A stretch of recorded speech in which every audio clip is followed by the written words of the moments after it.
अस्सलाम वालेकुम रहमतुल्लाहि व बरकातुहू।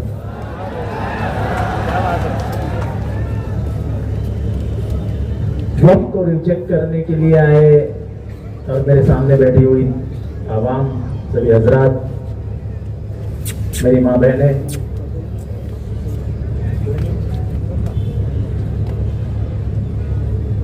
मेरे साथ बैठे हुए, मेरे पीछे बैठे हुए सभी बुजुर्ग और महतरम, वक्त को पहले ही शुरुआत कर देता हूं कि रिजेक्ट करना ही है। बहुत दूर की बातें नहीं करते, क्योंकि वक्त हमारा हक है, हमारा अधिकार है। हमारे दस्तूर ने हमें आर्टिकल 19 के तहत राइट टू रिलीजन दिया है। तो क्यों दिया है? हमारे रिलीजन में अगर वक्त है तो आप वक्त को निकाल नहीं सकते हो। यह हमारा अधिकार है जो हमें डॉक्टर बाबा साहब अम्बेडकर ने दिया। बहुत सीधी बात है। बहुत कम लोगों को मालूम होगा कि माइनॉरिटीज का मिनिस्टर था मैं 2019 में। कुछ चंद महीने के लिए मेरे पास माइनॉरिटीज का डिपार्टमेंट आया था। तब नागपाड़ा के बहुत बड़े अदारे की फाइल मेरे पास आई। वो फाइल मेरे पास आई थी जिस जमीन पे एक जमाने में मुसन्ना मियां का अदारा था, अब मोइन मियां का अदारा है। उधर एक कब्रिस्तान भी है, एक 12-13 मजार भी है, दरगाह है। और झगड़ा चल रहा था अंजुमन इस्लाम और सबके बीच में कि जमीन किसकी है। फाइल मेरे पास आई। जब मैंने फाइल पढ़ी और जब मैंने वक्त को जाना तो मैंने उस फाइल पे लिख दिया जो हमारे अभी लॉयर दोस्त कह रहे थे, वंस अ वक्त ऑलवेज अ वक्त। मेरा आज भी रिकॉर्ड है उस फाइल में। और मैंने उसी दिन सब कलेक्टरान को लिख दिया कि आप 7/12 को इफेक्ट दीजिए, 7/12 पे लिख दीजिए कि वक्त की प्रॉपर्टी है, वंस अ वक्त ऑलवेज अ वक्त। वक्त की प्रॉपर्टी बेची नहीं जा सकती।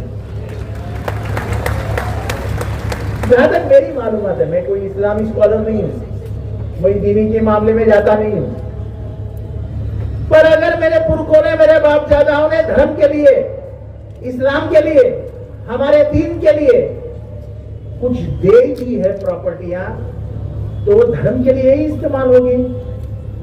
यह सरकार क्या चाहती है? ये सरकार मुसलमानों को अपना दुश्मन समझती है। भाई साफ लफ्जों में कहो ना, कितनी जल्दी आए कलीम। कब्रिस्तान कहां से लाओगे? अगर वक्त की जमीनें नहीं रही तो कब्रिस्तान कहां से लाओगे? कब्रिस्तान लाने के लिए आपको कलेक्टर के सामने घुटने टेकने पड़ेंगे और भाई कब्रिस्तान दे दो, कब्रिस्तान दे दो। अरे ये गवर्नमेंट गरीबों को, दलितों को, मुसलमानों को खाने नहीं दे रही, कब्रिस्तान की जमीन देगी।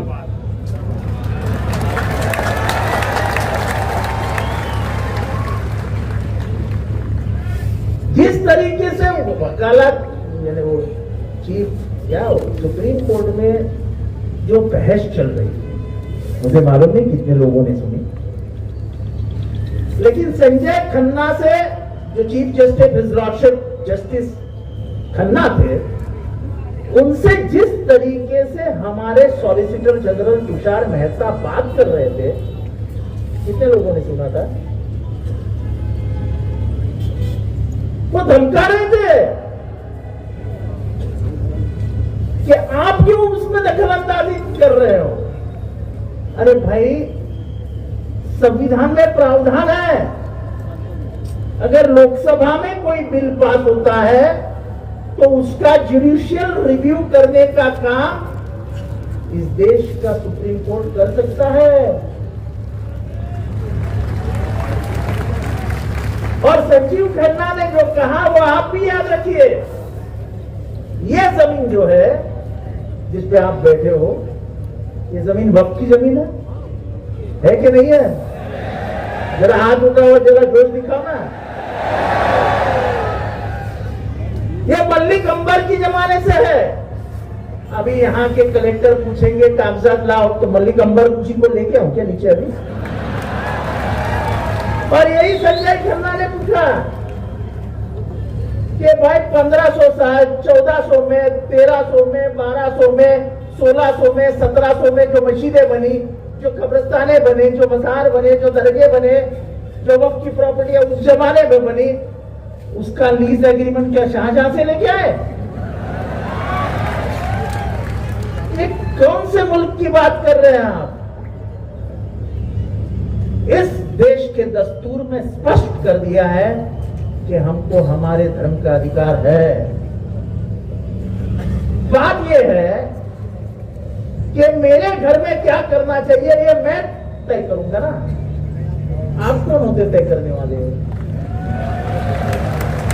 सरकार है तो क्या है? मालिकाना हक थोड़ी है उसका। मालिक तो अल्लाह है। ये अल्लाह के नाम पे दी हुई जमीनें हैं।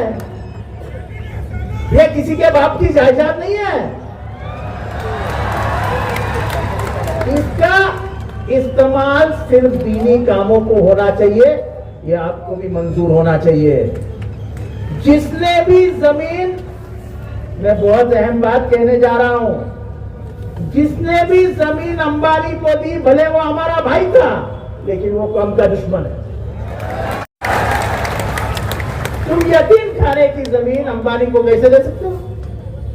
कुछ कुछ गलतियां हमारे से हुई जिसके ऊपर आज उंगलियां रखी जा रही है। लेकिन अगर कानून करना है तो हमें मंजूर है। कानून ये करो कि वक्त की प्रॉपर्टी है, इसके बाद बेची नहीं जा सकती। जो बेचेगा वो जेल में जाएगा। हमें मंजूर है, हमें मंजूर है। लेकिन हमारे बापजादाओं ने हमारे अगली नस्ल के लिए, हमारे कॉलेजेस के लिए, हमारी तालीम के लिए, हमारे मदरसे के लिए, हमारे मस्जिदों के लिए जो प्रॉपर्टियां हमारे दीनी मसलात के लिए रखते हैं, उसको खींच लेना। भाई साहब फोन नहीं, आप ऐसे बाजू में खड़े रहेंगे तो मुझे बात करने ही नहीं है। मैं वो दिल से बात करने वाला आदमी हूं, मैं नकली बात नहीं करता।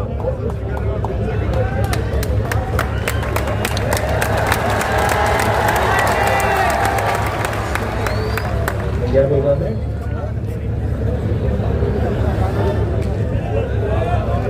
ये बापजादाओं ने जो प्रॉपर्टियां दी है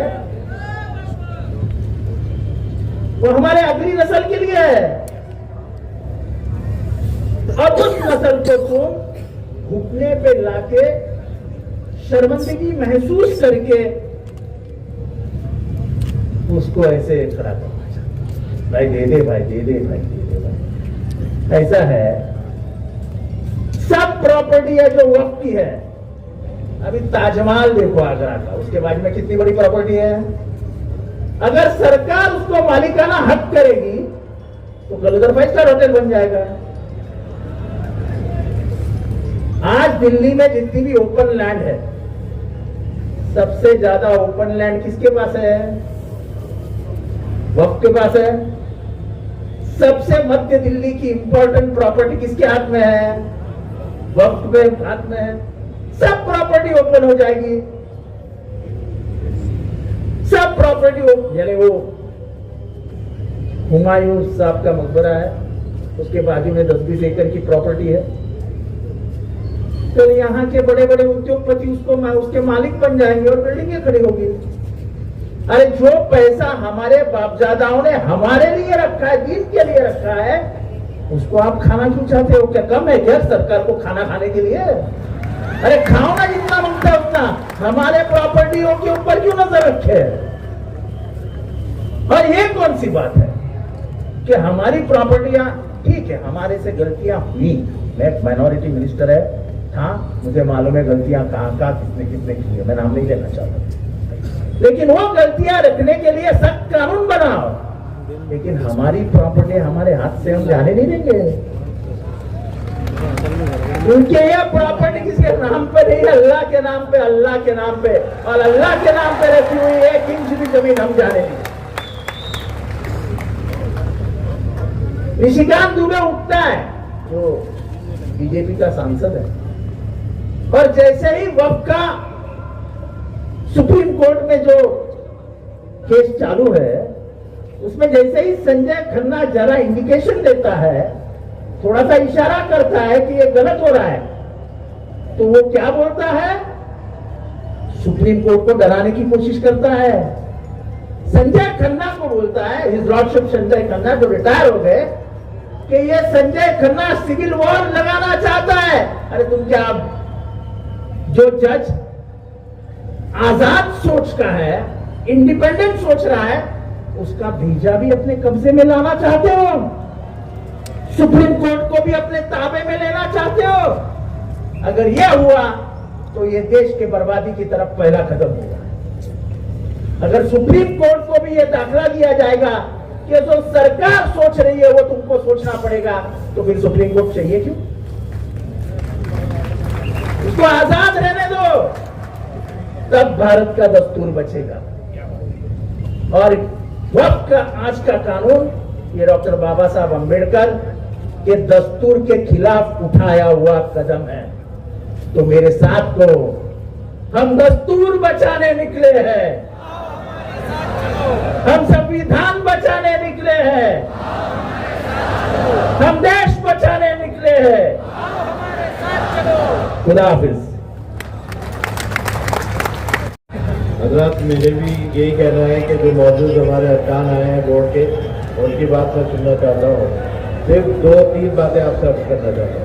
एक, पहली बात तो ये कि इकबाल की ज़बान में कि कुछ बात है कि हस्ती मिटती नहीं हमारी, सदियों रहा है दुश्मन दौरे ज़मा हमारा, तौहीद की अमानत सीनों में है हमारे, आशा नहीं मिटाना नामो निशा हमारा, बातिल से दबने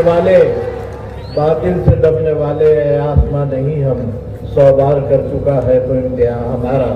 मेरे भाइयों, औकाफ का तहफ़्फ़ुज़ के लिए आप जमा हुए हैं, और हमारे लिए आइडियल औकाफ का तहफ़्फ़ुज़ फ़लस्तीन के लोग कर रहे हैं। मस्जिद अक़सा का तहफ़्फ़ुज़ फ़लस्तीनी कर रहे हैं, मस्जिद उमर का तहफ़्फ़ुज़ फ़लस्तीनी कर रहे हैं, मस्जिद बुर्राक़ का तहफ़्फ़ुज़ फ़लस्तीनी कर रहे हैं।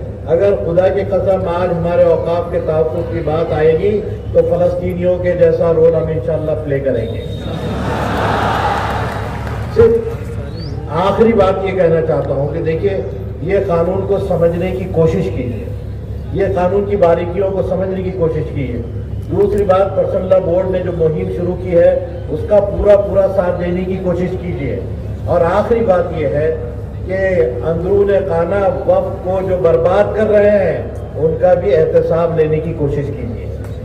और इस आखिरी बात के तौर पर कि ये कानून मुसलमानों के खिलाफ है, हाथ उठा के अल्लाह अकबर कहिएगा।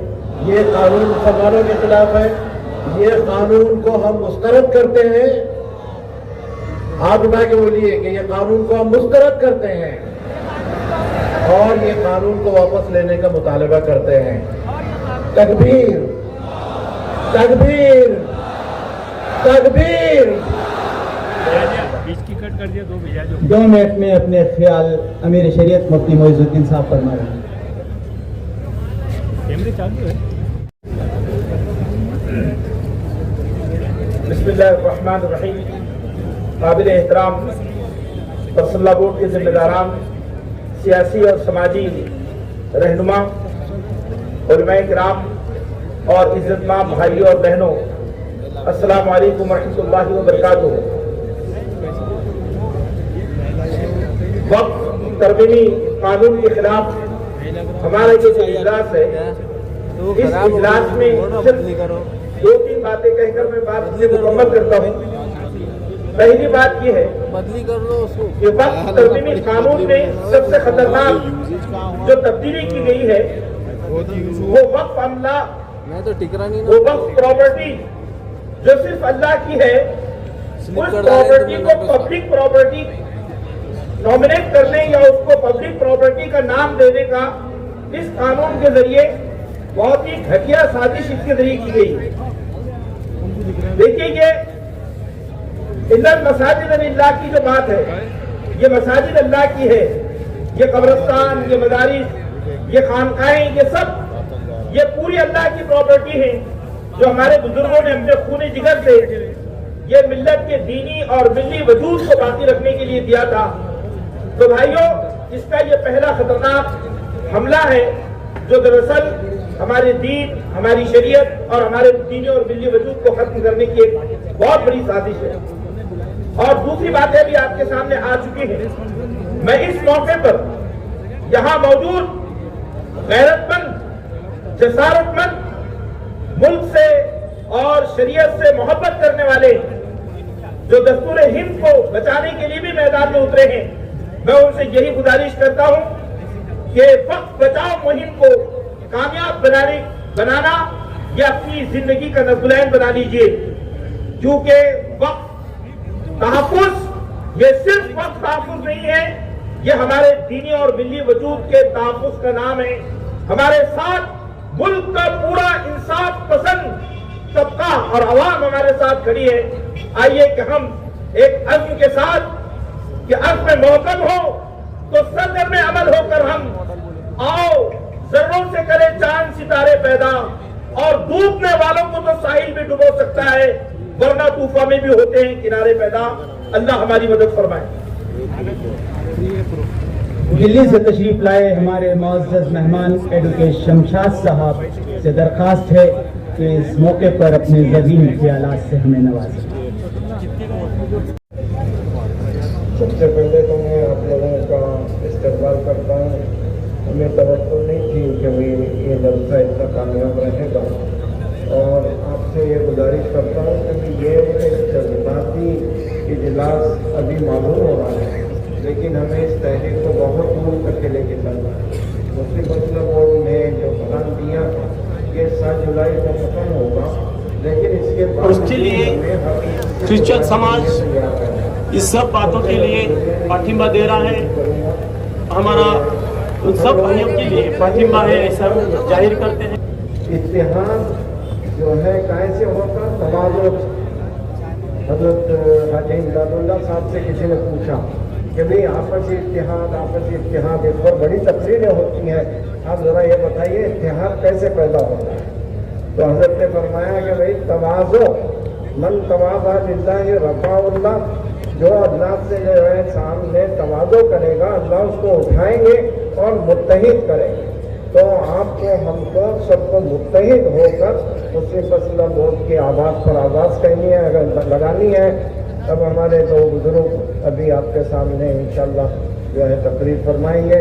और जब भी मुस्लिम मसला बोर्ड की तरफ से आवाज़ लगे आप इसी तरीके से साथ दें, हमारा साथ दें और ये साबित करें कि भाई मुसलमान अब बेदार हो चुका है, समझे नहीं। अगर हम बेदार रहेंगे तो इंशाअल्लाह सारे मसले हल होंगे, इसलिए कि जो है अल्लाह की मदद इज्तिमाइयत के साथ है।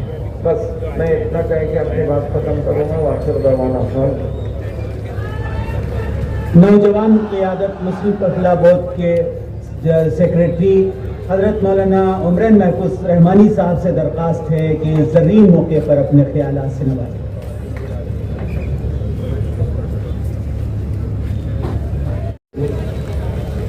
स्टेज पर बैठे सारे उलमा-ए-किराम, बोर्ड के सारे मेहमान और शहर के मौजूद सारे सामने बैठे मेरे माँ बहनें, अस्सलाम। ऐसे मौके पर इतने बड़े उलमा-ए-किराम बैठे हैं और ऐसे बड़े सब शहर के मौजूद शख्सियत बैठे हैं, मैं क्या बोलूँ।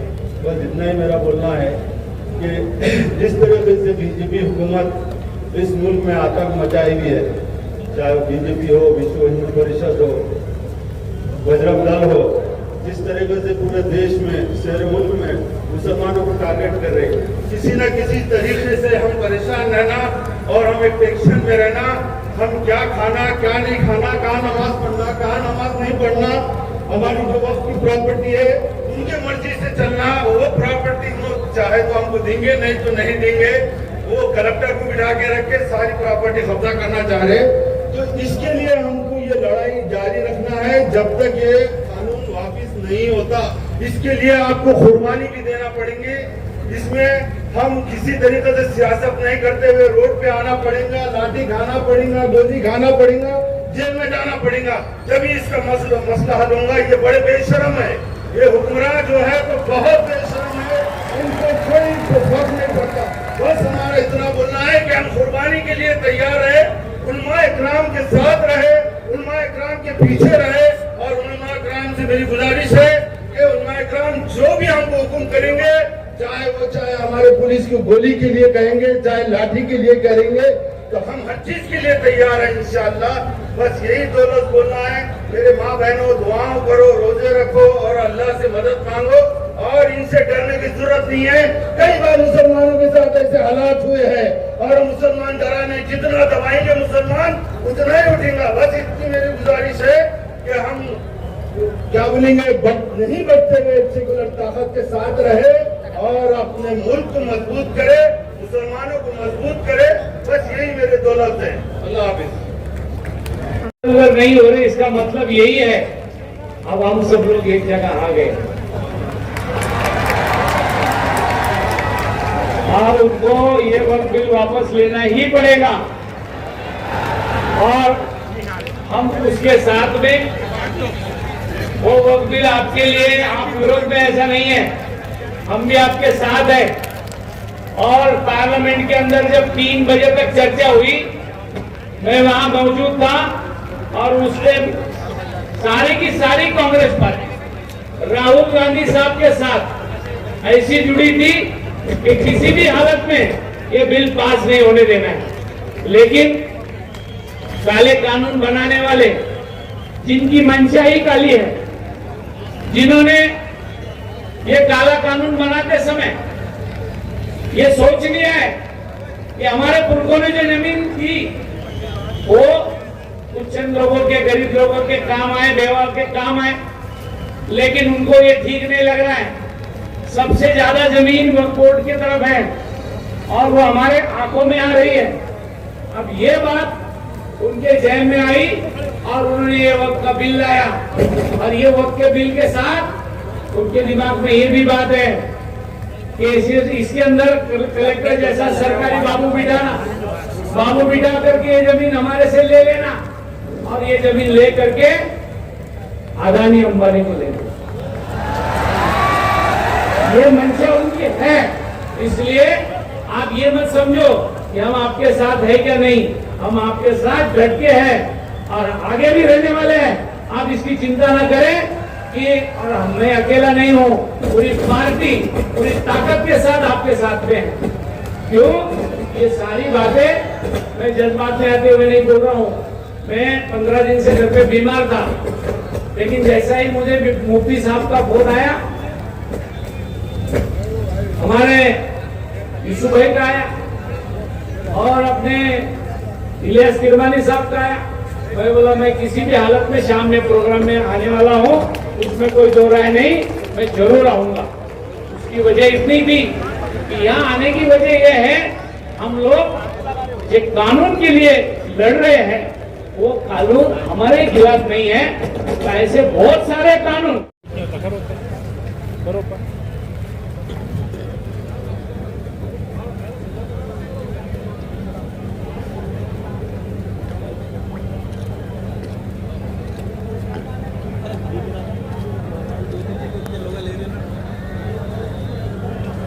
बच्चों को हटाने के लिए, तो इसी तरीके से मोदी को ब्राह्मणों ने बुझाने की तरह खड़ा किया हुआ प्रधानमंत्री है।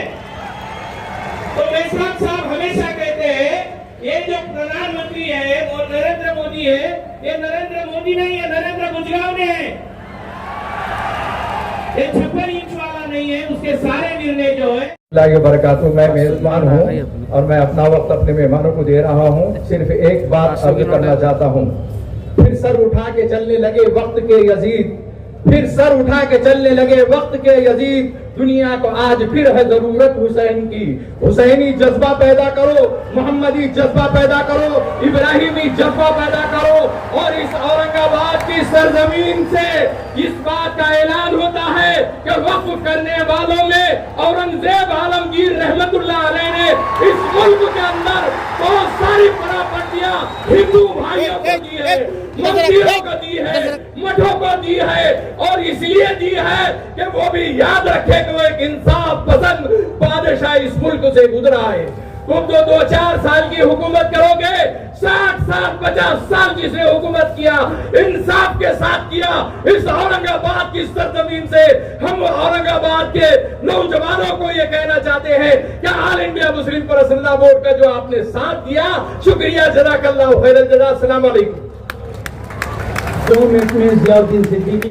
इसलिए आज औरंगाबाद की सरजमीन से all India Muslim personal law board की ललकार है कि अगर हुकूमत अपने बाकी दिन खैर से निकालना चाहती है तो ये कानून फौरन वापस ले। अपने आईडी पे डालेंगे। कहा वापस रिकम कैसे है कानून साहेब? हा कायदा मुसलमानांचा विरोधात आहे, वापस घ्या। इस्लामच्या विरोधात आहे, वापस घ्या। इतकंच नव्हे तर हा मुद्दा फार महत्वाचा आहे की तुमचा हा संशोधन कायदा 2025 आमच्या डॉक्टर बाबासाहेब आंबेडकरांनी जे संविधान दिलेलं आहे त्या संविधानाचा विरोध आहे। तरी आम्हाला सर्वांची मागणी आहे की हा कायदा वापस झालाच पाहिजे। आमचं हा आंदोलन तोपर्यंत कंटिन्यू राहणार आहे जोपर्यंत हा कायदा वापस घेत नाही। धन्यवाद। शुक्रिया। पूना से तशरीफ लाए मौलाना निजामुद्दीन फखरुद्दीन। मजहबी कायदीन, उलमाए किराम, आज के इस अजीमुशान शानदार बड़े ही एहतमाम से मुनक़िद होने वाले जलसे आम में शरीक दोस्तों, भाइयों, बहनों, अस्सलामु अलैकुम व रहमतुल्लाहि व बरकातुहू।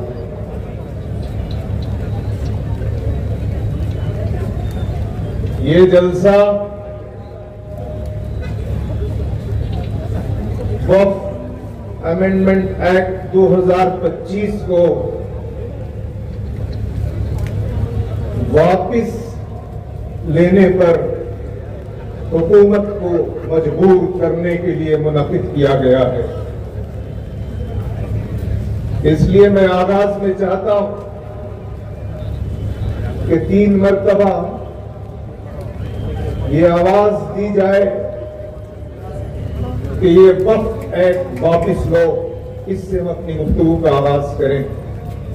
वक्फ एक्ट 2025, वक्फ एक्ट 2025, वक्फ एक्ट 2025। इस वक्फ एक्ट को लाते हुए पार्लियामेंट के अंदर इसका मकसद बताया गया कि इसके जरिए से पसमानदा मुसलमानों को वो तरक्की का मौका फराहम करेंगे। ये एक झूठ है जो बांधा गया।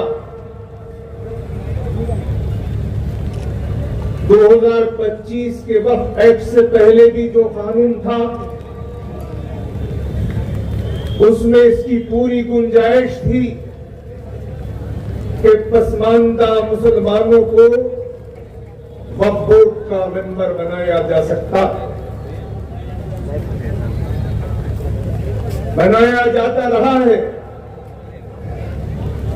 और दिल्ली की सरकार पसमानदा मुसलमानों को इसका मेंबर चेयरमैन बनाना चाहती है तो उसको वक्फ एक्ट 2025 की जरूरत नहीं थी। उस एक्ट के तहत भी ये किया जा सकता था। तो ये एक बहाना और ढकोसला था।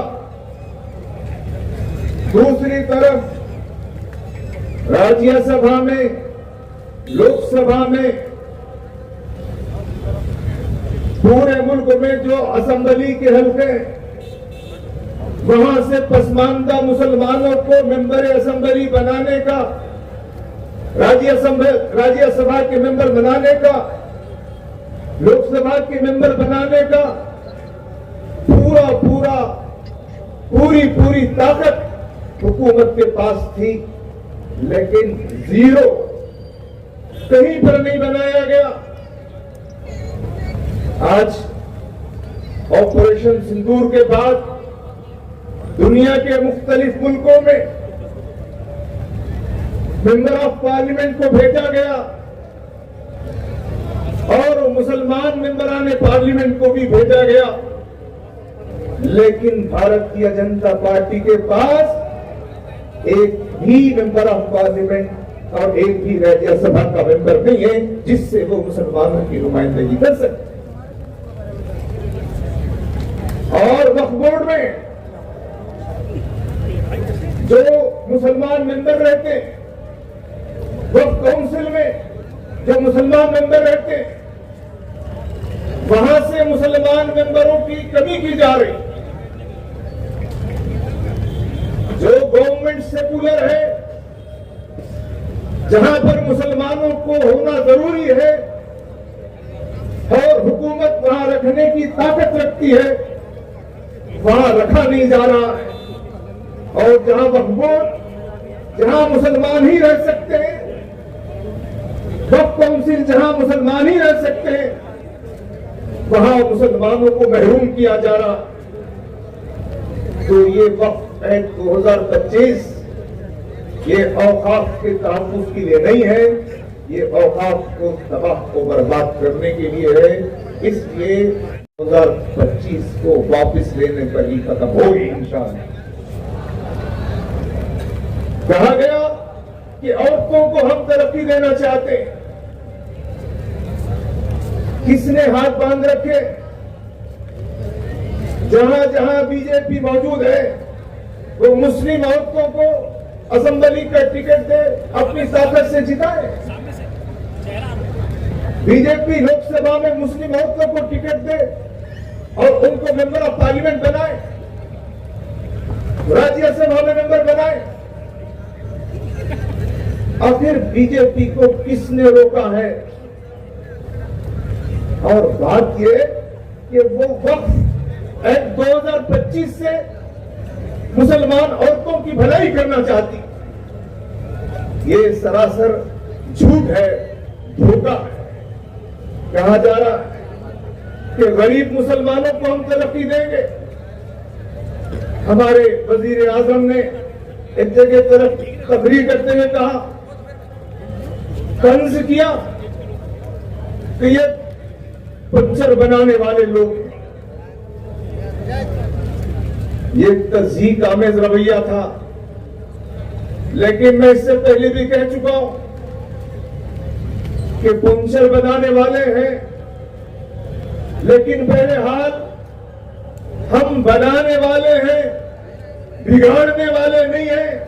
वजीर आजम मुल्क के दस्तूर को पंचर कर रहे हैं, मुल्क की जमहूरियत को पंचर कर रहे हैं। इंशाअल्लाह हम मुल्क के दस्तूर को भी जो पंचर कर रहे हैं उनका इलाज भी करेंगे इंशाअल्लाह। कहा जा रहा है कि ये जो वक्फ का कानून है, यूनाइटेड वक्फ, यूनाइटेड नहीं है, डिवीजन किया जा रहा है। मैनेजमेंट मिसमैनेज करने के लिए, इनएफिशिएंसी पैदा करने के लिए, एम्पावरमेंट ये डिसएम्पावरमेंट कर रहे हैं, ये डेवलपमेंट ये डिस्ट्रॉय करने के लिए है। मैं अपनी बात को मुख्तसर करते हुए आज के इस जलसे में आपकी शिरकत को देखते हुए पहली बात ये कहना चाह रहा हूं कि ये जो वक्फ एक्ट 2025 है, ये दस्तूर के खिलाफ है। पार्लियामेंट कानून बना सकती है, लेकिन पार्लियामेंट भी कानून दस्तूर की रोशनी में बनाएगी। जो कानून दस्तूर के दी हुई रोशनी के बजाय बनेगा, हम उसको मानने के लिए तैयार नहीं है। इसलिए वक्फ अमेंडमेंट एक्ट 2025 को वापस लिया जाए। यह आर्टिकल 25 फ्रीडम ऑफ रिलीजियन, इस पर इसके खिलाफ है। यह article 26 freedom to manage religious affairs, इसके खिलाफ है। आर्टिकल 14 राइट टू इक्वालिटी, इसके खिलाफ है। Article 29 protection of interest of minorities, इसके खिलाफ है। ये दस्तूर के फंडामेंटल राइट्स के खिलाफ है। इसलिए वक्फ अमेंडमेंट एक्ट एंटी कॉन्स्टिट्यूशनल है, इल्लीगल है, और इसको वापस होना ही इस देश की और देश के मुसलमानों की, देश के माइनॉरिटीज की एक बड़ी जरूरत है। इस मौके पर जो दूसरी बात करना है, ये मुसलमानों के खिलाफ है। मैंने जैसे अर्ज किया, पहले सेंट्रल वक्फ काउंसिल में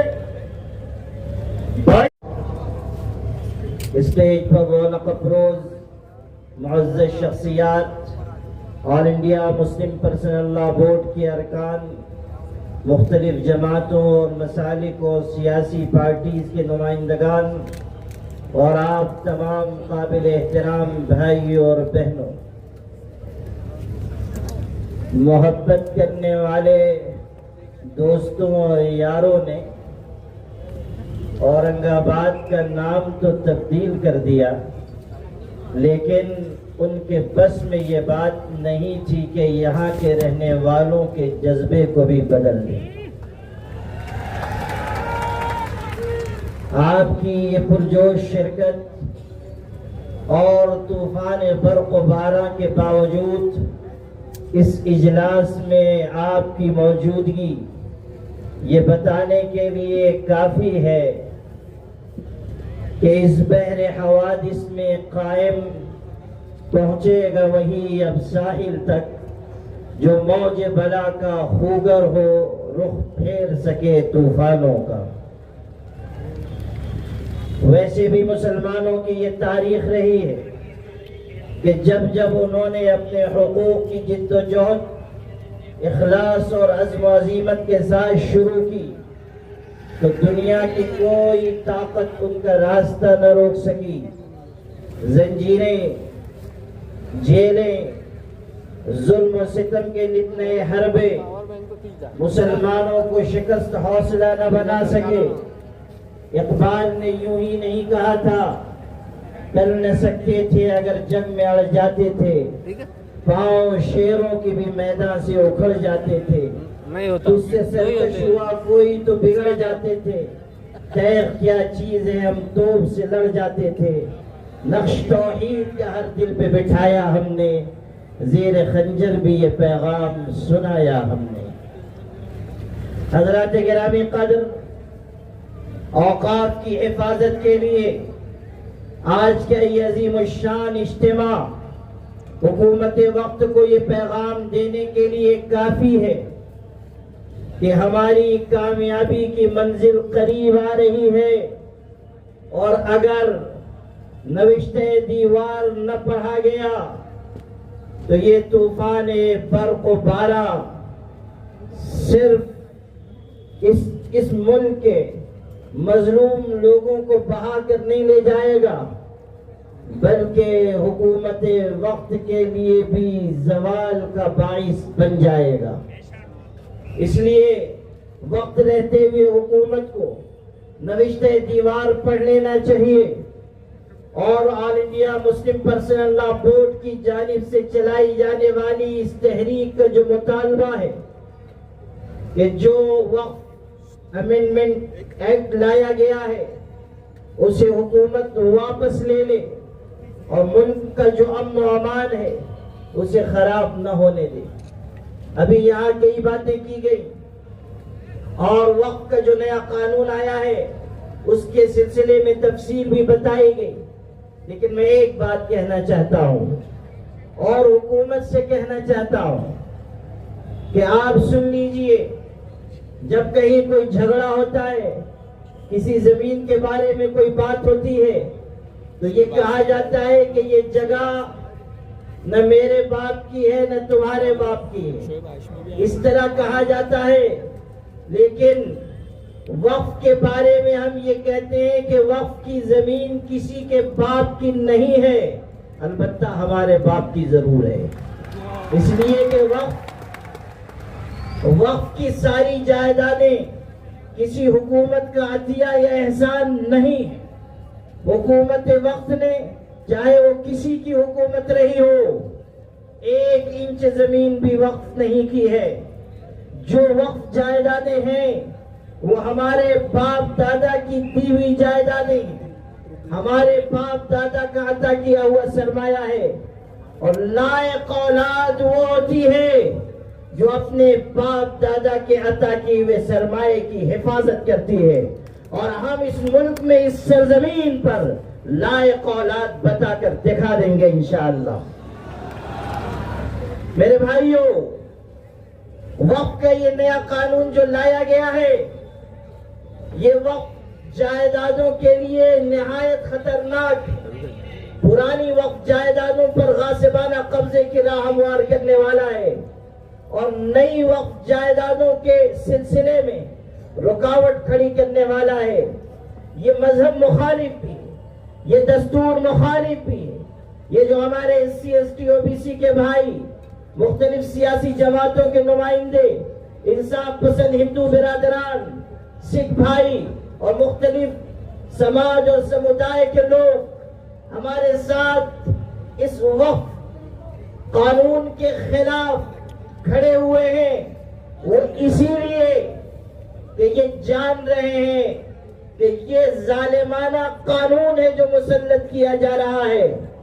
हम अकेले ये तहरीक नहीं चला रहे, हमारे भाइयों का मजबूत ताउन हमारे साथ इस वक्फ कानून की मुखालिफ तहरीक में शामिल है।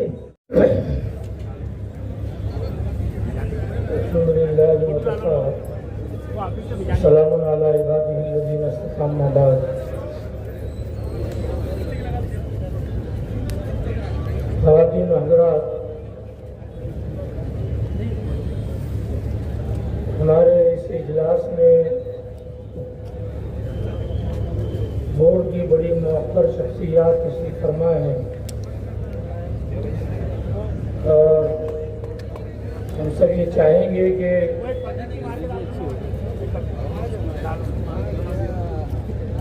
उनकी ज़ुबानी उस रहनुमाई हासिल करे। इस वक्त सिर्फ 2 बातें याद करनी है कि जिस तरह ये मौसम बना हुआ है और सियाह बादल छाए हुए हैं और थोड़ी थोड़ी बारिश हो रही है, तो जाहिर बात है कि हम इन बादलों को रोक नहीं सकते। ये सियाह बादल ये कुदरत के हैं और वो अपना काम करेंगे, मगर एक सियाह कानून वक्फ 2025 का जो उस वक्त हमारी मस्जिदों पर, हमारे मदरसों पर, हमारी वक्फ की जायदाद पर मिला रहा है, इस बादल को तो हम रोक नहीं सकते, मगर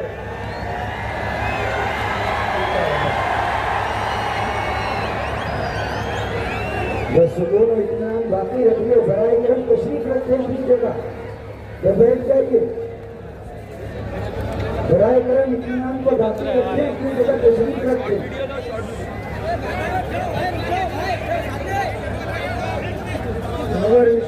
इस कानून को बरसने से रोकेंगे और यही all India Muslim personal board की जद्दोजहद और काविश है। इधर तो लोग गड़बड़ कर रहे हैं, वो बैठ जाइए। जितेंद्र अवार्ड साहब आए हैं और बाकी जो लोग हैं वो अपनी अपनी जगह पे बैठे गड़बड़ ना करें। हमारा कार्यक्रम इसी तरह चलता रहेगा और मेहमानान की आमद भी इसी तरह चलती रहेगी। और ये इधर जो लोग हैं वो भी इधर वापस जाकर बैठे। मौलाना आप बोलिए। All India Muslim personal law board ने जो मुल्क की तहरीक चलाई है, पूरे वक्त मुहिम, तो ये एक तरफ उम्मत मुस्लिमा को बेदार करने के लिए और दूसरी तरफ कानून बनाने वालों को खबरदार करने के लिए है। और हम ये देख रहे हैं कि मुल्क में जहाँ जहाँ इजलास हो रहे हैं वो एक तरह का पहले से कानून बनाने वालों के लिए और उनको बेदार और होशियार करने के लिए। देखिए, हमारी तारीख में आपने ये पढ़ा होगा कि खलीफा मोहतसिम बिल्ला के जमाने में एक औरत जिस पर किसी ने जुल्म किया और वो सैकड़ों मील दूर अमोरिया में रहती थी, जब उस पर जुल्म हुआ और एक जालिम ने उसको तमाचा मारा तो उस औरत की जुबान से निकला वाह मोहतसिमा, वो खलीफा मोहतसिम बिल्ला को आवाज दे रही थी। जब उसने आवाज दी तो जालिम ने एक दूसरा तमाचा ये कहकर मारा, क्या क्या तेरा खलीफा जिसको चितकबरे घोड़े पर बैठकर आकर बचाएगा? और एक जोरदार तमाचा मारा। एक आदमी वहां ये सारा जुल्म देख रहा था, वो अमूरिया से बगदाद आया और बगदाद में आके दरबार खिलाफत में खलीफा मोहतसिम बिल्ला के सामने वो रुदात सुनाई कि एक जालिम ने एक खातून, एक औरत के मुंह पर एक जोरदार तमाचा मारा और उसने तुमको आवाज दिया, मगर वो जालिम ये कह रहा था क्या मोहतसिम बिल्ला तुम्हारा खलीफा चितकबरे घोड़े पर बैठकर आएगा? और दूसरा तमाचा मारा। आप ये याद रखिए कि मोहतसिम बिल्ला उसी वक्त खड़ा हुआ और उसने ये पूछा कि अमूरिया किस तरफ है, और जब बताया गया उसको इशारे से कि अमूरिया इस तरफ है, खलीफा मोहतसिम बिल्ला 10,000 चितकबरे घोड़े लेकर अमूरिया की तरफ रवाना हुआ। ये वाकया बहुत तवील है और वहां जाकर उस जालिम को सजा दी।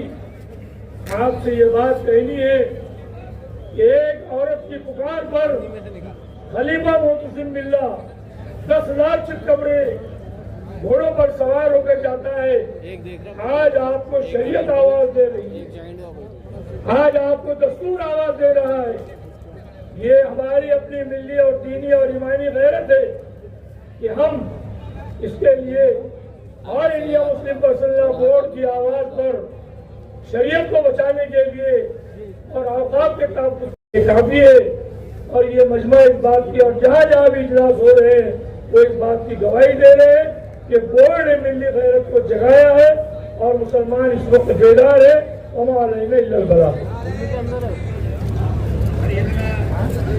हिंगोली से तशरीफ लाए। नारे तकबीर, नारे तकबीर, नारे तकबीर।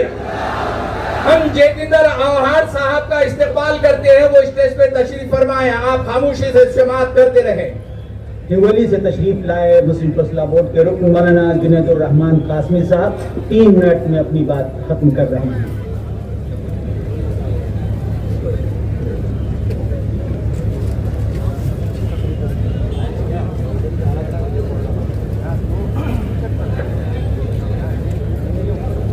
अस्सलामु अलैकुम व रहमतुल्लाहि व बरकातुहू।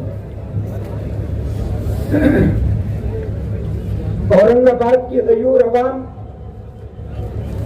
अव्वलन मैं आपको मुबारकबाद दूंगा कि आप तमाम मुल्क बल्कि हिंदुस्तान का सबसे मुवक्कर व मोतबर इदारा all India Muslim personal law board की दावत पे यहाँ जमा है। बारिश होने के बावजूद भी इतना बड़ा जम्मे गफीर हुकूमत वक्त को ये बताने के लिए काफी है कि आप जो कानून मुसलमानों के हक में बनाने के दावेदार है वो कानून सरासर गलत है, मुसलमानों के इस्तेसाल के लिए बनाया गया है। शायर कहता है जलाल आतिशों पर को सिहाब पैदा कर, अजल भी कांप उठे वो शबाब पैदा कर, तू इनकलाब की आमद का इंतजार मत कर, जो हो सके तो खुद इनकलाब पैदा कर। खुदा के बंदो, आज जरूरत है इस बात की कि हम जमातों और जमीयतों के वादियों से निकलकर all India Muslim personal law board की आवाज पर सारे मुल्क के अंदर ये पैगाम पहुंचा दे कि इंशाअल्लाह मुसलमानान हिंद इस कानून को रिजेक्ट करते हैं और आप जो ये कानून और इसकी सिया तरमीमात इस मुल्क पर नाफिज करना चाहते हैं, आप कान खोलकर सुन लें, ये संविधान के भी खिलाफ है, ये दस्तूर के भी खिलाफ है, ये कॉन्स्टिट्यूशन के खिलाफ है और ये हमारे उन हुकूक के खिलाफ है जो कानून और इस मुल्क का दस्तूर हमको देता है। आइए फजा में हाथों को बुलंद कीजिए, मैं आपके सामने नारा लगाऊंगा, अपनी माँ बहनों से भी गुजारिश करूंगा, पुरजोर में मेरा पुरजोर आवाज में मेरा साथ दीजिए। आप सिर्फ इतना कहें, आओ हमारे साथ चलो, हम वक्फ बचाने निकले हैं, हम मुल्क बचाने निकले हैं, संविधान बचाने निकले हैं, मस्जिदों को बचाने निकले हैं, चोरों से लड़ने निकले हैं। इनकलाबो इनकलाबो इनकलाबो इनकलाब।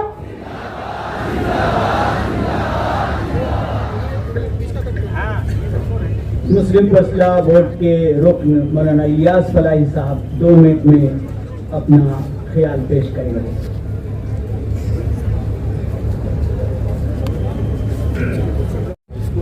अस्सलामु अलैकुम।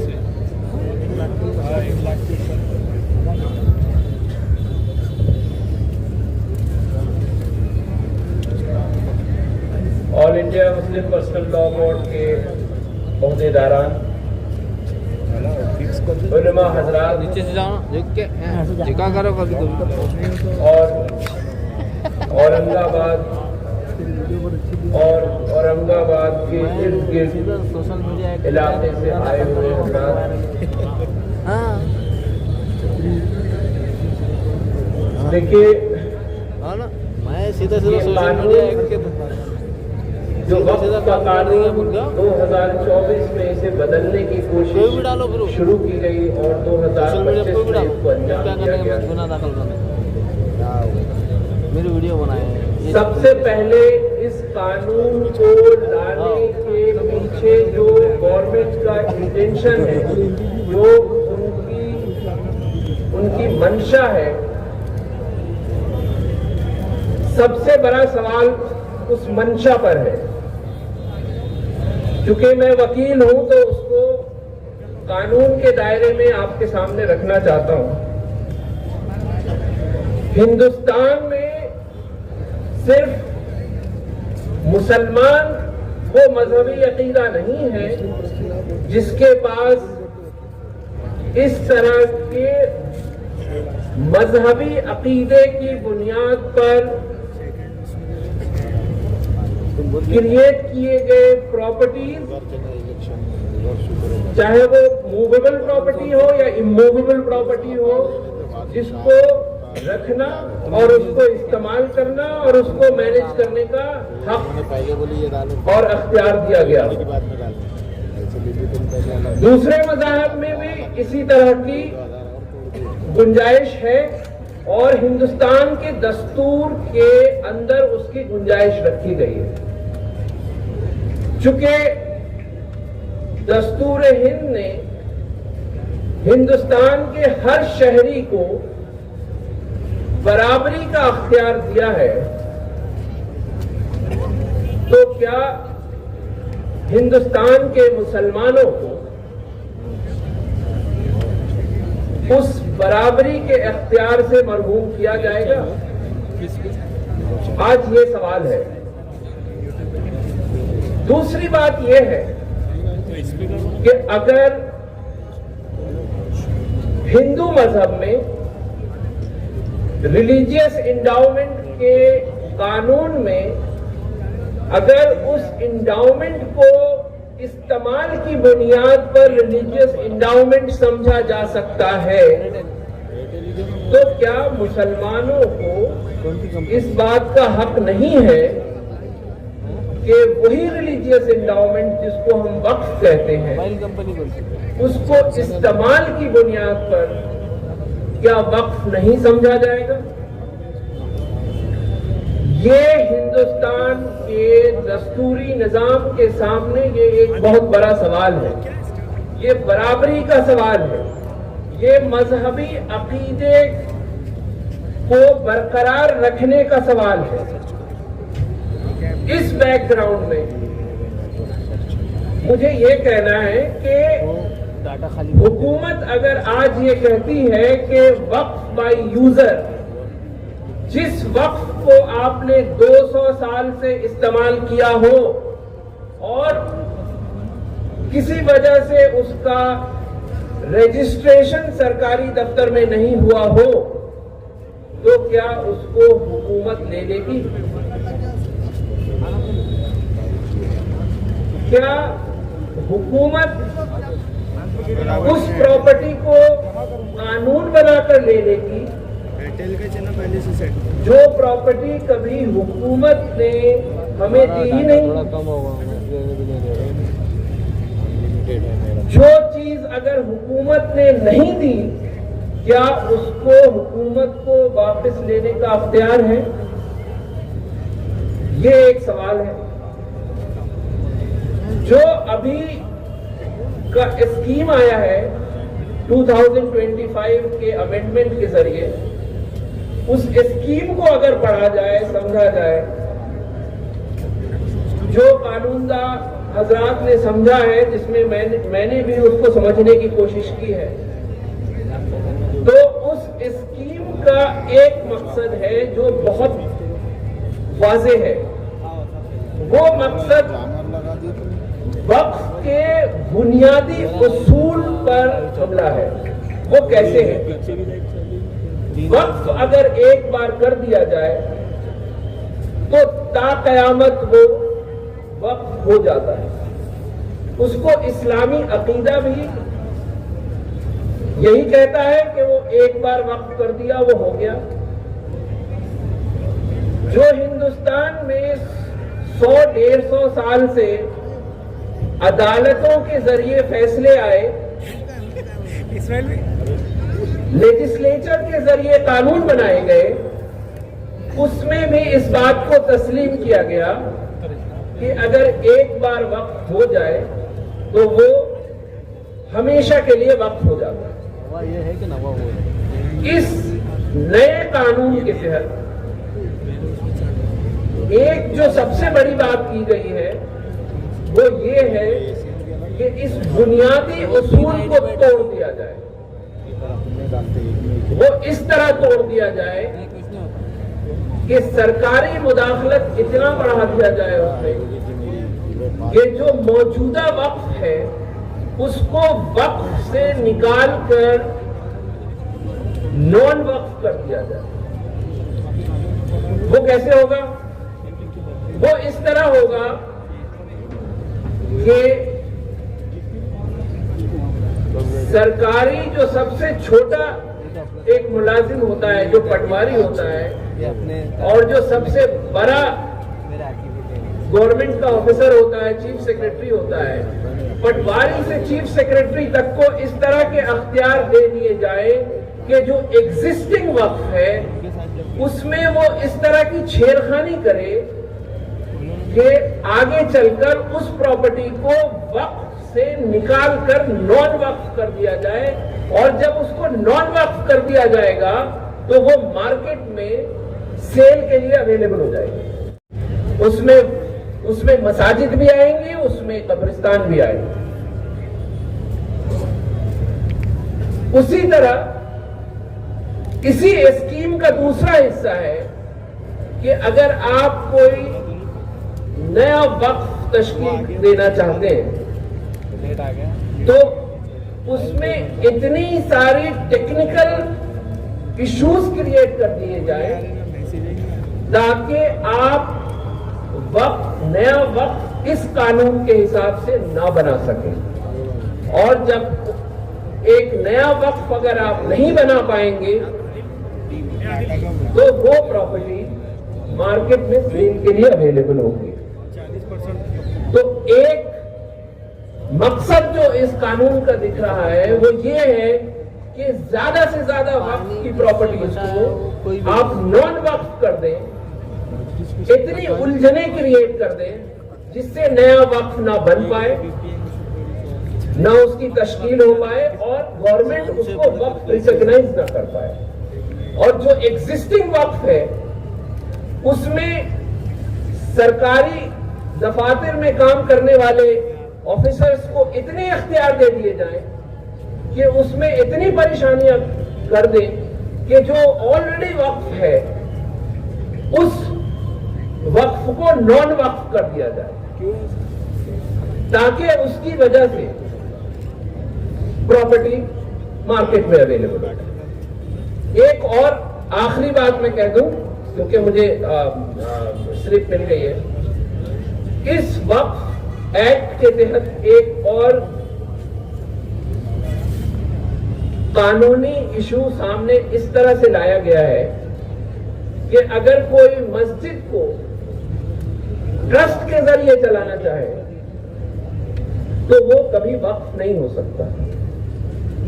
एक ट्रस्ट बना ले और ट्रस्ट के जरिए उस मस्जिद को चला ले,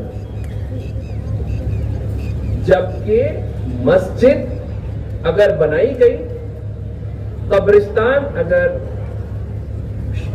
बनाया गया, पब्लिक पर्पस के लिए यतीम खाना बनाया गया तो वो हमेशा के लिए वक्फ हो गया। ये इस्लामी कॉन्सेप्ट है जो मुझे थोड़ा बहुत समझ में आता है। वो सेल नहीं हो सकता, लेकिन ये कानून इस बात की इजाजत देता है कि अगर आपको वक्फ क्रिएट करने में प्रॉब्लम हो रही है, जो कि गवर्नमेंट ने जानबूझकर प्रॉब्लम किया है, तो पब्लिक डिस्करेज होगी, वक्फ क्रिएट नहीं किया जाएगा, और वक्फ क्रिएट नहीं किया जाएगा तो वो ट्रस्ट में जाएंगे, और चूंकि ट्रस्ट में अगर आप चले गए तो 20 साल के बाद कोई ऐसा आदमी आएगा वो कहेगा कि इसको फरोख्त कर दिया जाए क्योंकि ये ट्रस्ट की प्रॉपर्टी है, ये तो वक्फ है ही नहीं। तो इसलिए once a waqf always a waqf trust पर लागू नहीं होगा, और जितनी प्रॉपर्टी वक्फ ट्रस्ट के जरिए आएगी वो कभी भी बेची जा सकती है। तो ये जो है, ये जो पूरा का पूरा स्कीम है, वो स्कीम बिल्कुल कबूल के लायक नहीं है और इसको हम पूरी तरह से रिजेक्ट करते हैं। अदालतों में भी इसकी बहस चल रही है। अदालतों में जो बारीकियों पर बहस की जा रही है उसको आपके सामने नहीं रखा जा सकता क्योंकि वो सब जुडिस इशू है।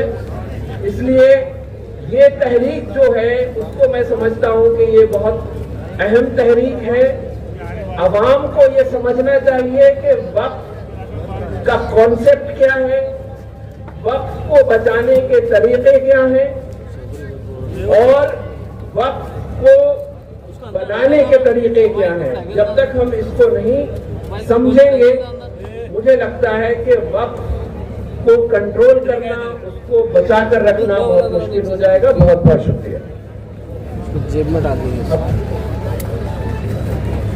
बिला ताखिर अब मैं आली जनाब जितेंद्र अहवाड साहब से रिक्वेस्ट कर रहा हूँ कि सर प्लीज का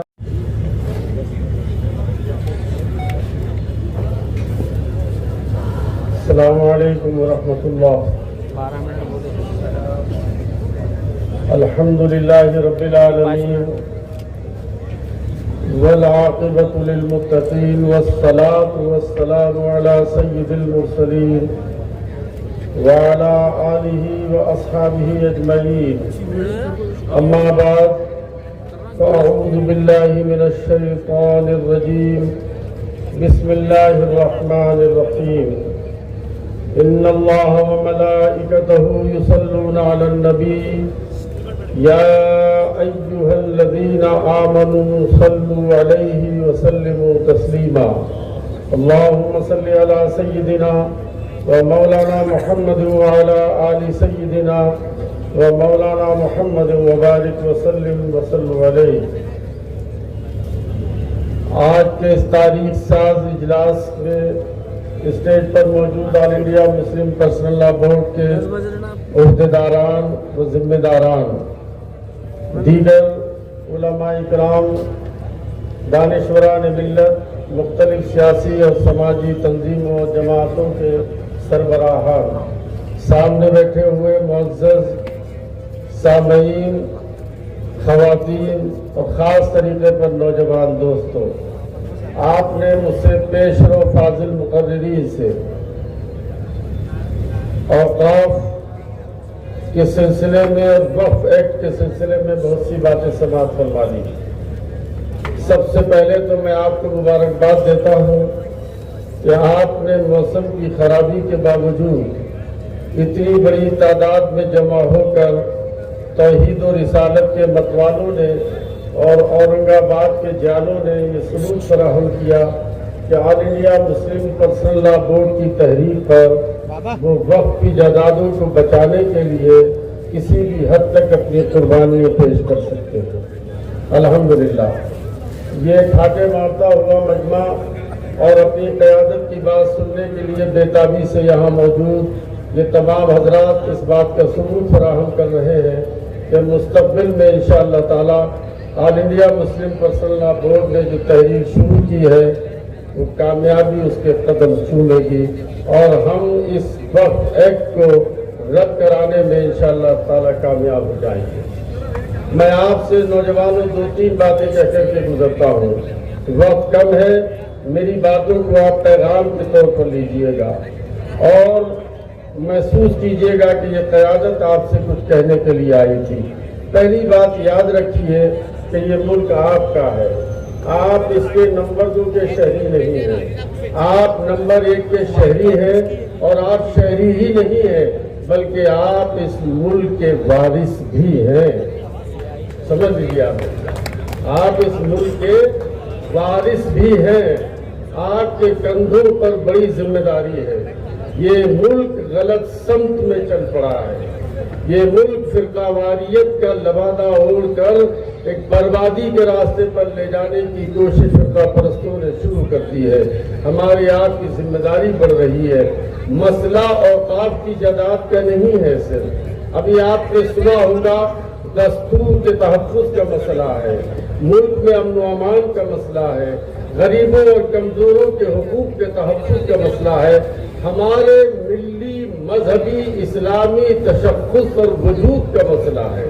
अगर हमने इस लड़ाई को यही छोड़ दिया तो मुस्तक़बिल में हमको बड़ा नुकसान होगा। इसलिए ये लड़ाई हमें बहुत ही मुत्तहिद होकर संजीदा फिक्र के साथ आगे तक लड़नी है। मैं नौजवानों तुमसे एक बात कहकर के अपनी बात जल्दी से खत्म करूंगा कि तुम 2 काम करना। एक तो वक्फ एक्ट के सिलसिले में उसका हर पहलू से जायजा लेकर उसकी खराबियों को जो तुम तक पहुंचाया गया है वो लेकर के जाना और बिरादरान वतन यानी अपने गैर मुस्लिम दोस्तों को ये बताना कि ये लड़ाई किसी गैर मुस्लिम से नहीं है, ये लड़ाई किसी दूसरे मजहब के लोगों से नहीं है, ये लड़ाई हमारी हुकूमत हिंद से है। हम उससे मुतालबा कर रहे हैं। इसलिए हम तमाम बिरादरान वतन से दरखास्त करते हैं कि वो हमारे साथ खड़े होकर इस मुल्क में वक्फ के बहाने और वक्फ के जरिए से, इस एक्ट को बचाने के जरिए से इस मुल्क के दस्तूर को बचाने के लिए हमारे साथ खड़े होकर के लड़ाई करेंगे। ये बात आपको अपने दोस्तों को जाकर के बतानी होगी। और जहां तक सवाल इसका है कि बार बार हम ये दोहराते रहे, याद रखना चाहिए कि हमारी पुष्ट पर एक लंबी तारीख है। हम आसमानी हिदायत के अमीन हैं, हम अल्लाह के रसूल के गुलाम हैं, हम इस्लाम के सिपाही हैं। ये वक्त तो बार बार आएगा और चला जाएगा। हमने न मालूम तारीख के कितने नशे व फराज देखे हैं, हमने कितनी पस्ती और बुलंदी देखी है।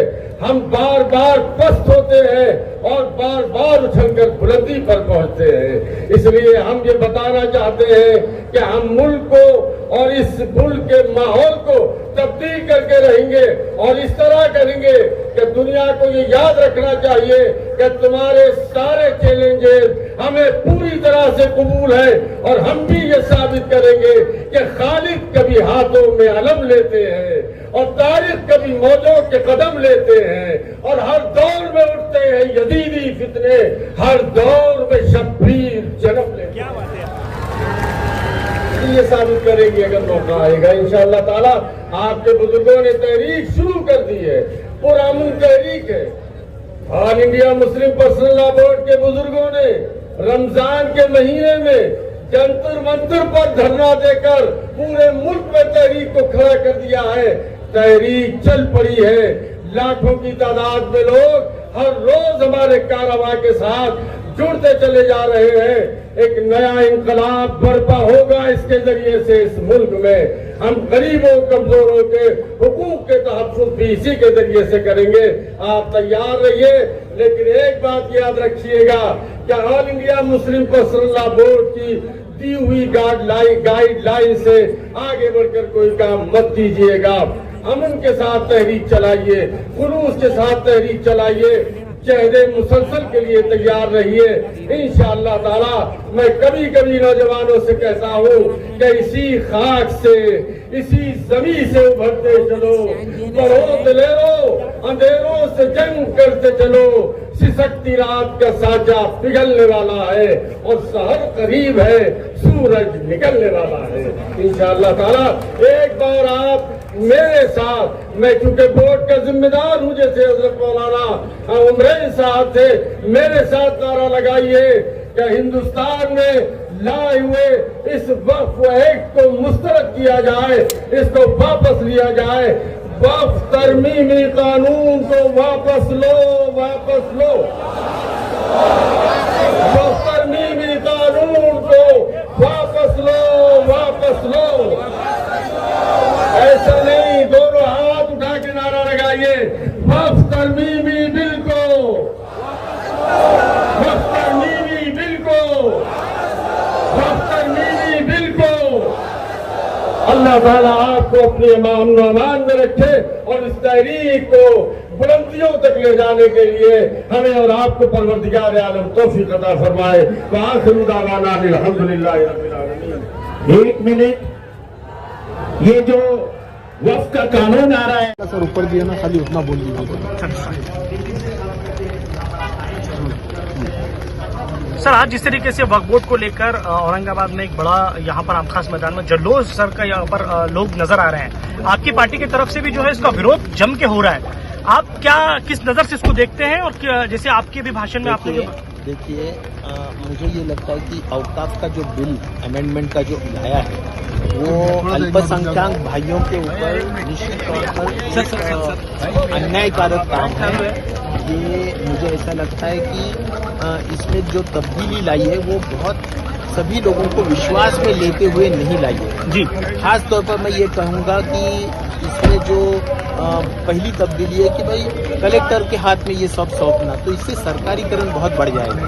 दूसरा ये जो लाया है कि भाई गैर मुस्लिम लोग इसमें लेना, मुझे लगता है ये पर्सनल लॉ है और वक्त ये हमारे जो इस्लाम के माध्यम से करीबन हुजूर साहब के बाद ये अबू बकर जी जो पहले खलीफा रह चुके हैं, उनके वक्त से ये चले आ रहा है। तो अभी उसमें दखल अंदाजी देके उसमें गैर मुस्लिम भी लेना, मुझे लगता है ये कुछ धार्मिक भावनाओं को ठेस पहुंचाने से नहीं। तो इसलिए इसमें मुस्लिम लॉ को या जो भी कॉन्स्टिट्यूशन का जो धार्मिक और जो स्वायत्तता का जो अधिकार रहता है, article 14, article 15, article 16, article 29, article 30, इसका भी उल्लंघन होने वाला है। तो इसीलिए ये जो भी तब्दीलियां की गई है, इसमें सभी लोगों को फिर एक बार विश्वास में लेना चाहिए। खासतौर पर उलमाओं को विश्वास में लेना चाहिए, खासतौर पर मुस्लिम समाज के नेताओं को विश्वास में लेना चाहिए, और सभी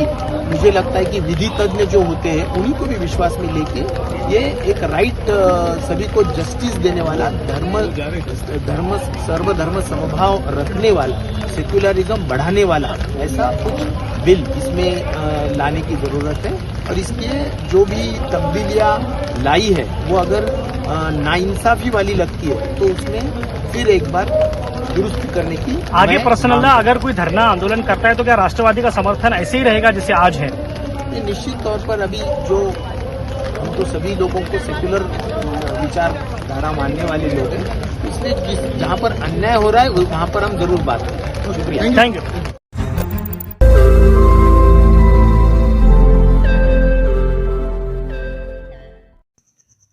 रोज नई खबरों को देखने के लिए हमारे औरंगाबाद समाचार चैनल को सब्सक्राइब कीजिए और नोटिफिकेशन पाने के लिए हमारे बेल आइकन को दबाइए ताकि हर खबर की नोटिफिकेशन आपको मिलती रहे।